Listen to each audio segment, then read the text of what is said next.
US President Donald Trump has suggested delaying 2020 US presidential election until people can properly, securely, and safely vote. Does Trump have the power to delay or cancel an election? According to federal law dating back to 1845, the election should be held on the first Tuesday after the first Monday of November every 4 years.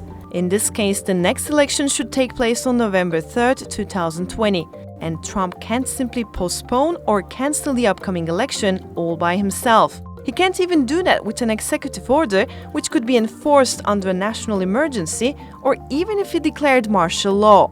It turns out that the date of an election can only be changed through legislation which has to be passed by Congress, which needs approval from the House of Representatives, the Senate, and the President. And there is no precedent for such a case in the history of the US.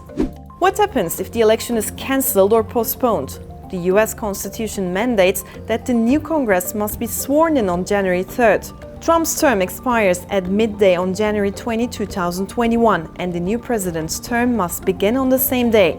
Those days can't be changed even if the legislation postponing the election is enacted, and if there hasn't been any election before the inauguration day, the line of succession takes effect. Vice President Mike Pence would be first in line, but since his term also ends on January 20, he can't be the president. For this year, next in line is Democrat Nancy Pelosi, the Speaker of the House, but her 2-year term is finishing at the end of December. The next official in line would be 86-year-old Republican Chuck Grassley of Iowa, the president pro tempore of the Senate. This is a ceremonial position which is traditionally held by the most senior member of the majority party. Why does Trump want to postpone the election? People steal them out of mailboxes. People print them, and then they sign them, and they give them in, and the people don't even know where they're double counted. Trump's criticism of absentee voting is not new, and he has been repeatedly bringing it up for a while. But despite this, the president has voted at least 3 times via mail himself.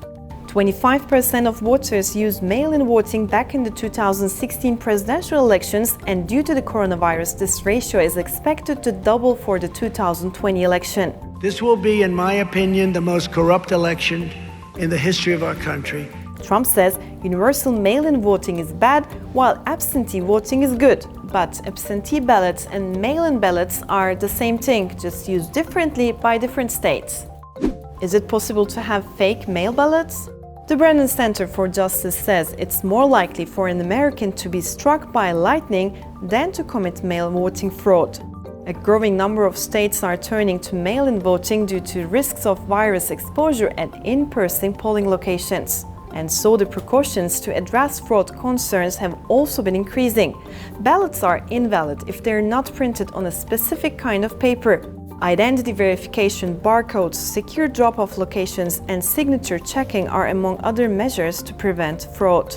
Of course, there are some setbacks to mail-in voting. Typos, missing signatures, or late arrivals are deemed invalid.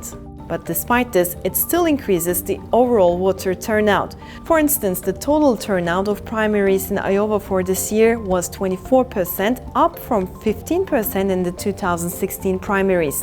411,000 of 524,000 votes came in from mail-in votes, an almost 1,000% increase compared to 2016 levels. Recently, more and more national opinion polls have been favoring Joe Biden, the Democratic candidate, over Trump. Trump's mishandling of the coronavirus and the uprisings triggered by the killing of George Floyd by police have been adding more pressure. Surprisingly, back on April 23, Biden predicted that Trump might try to postpone the election. Mark my words, I think he's going to try to kick back the election somehow, come up with some rationale why it can't be held. White House Chief of Staff Mark Meadows has said the November presidential election will go ahead as planned, but many are saying that Trump is casting doubt on the entire process to undermine the results in the event that he loses. One thing is for sure, the whole world will be tuning in on November 3rd to find out what happens.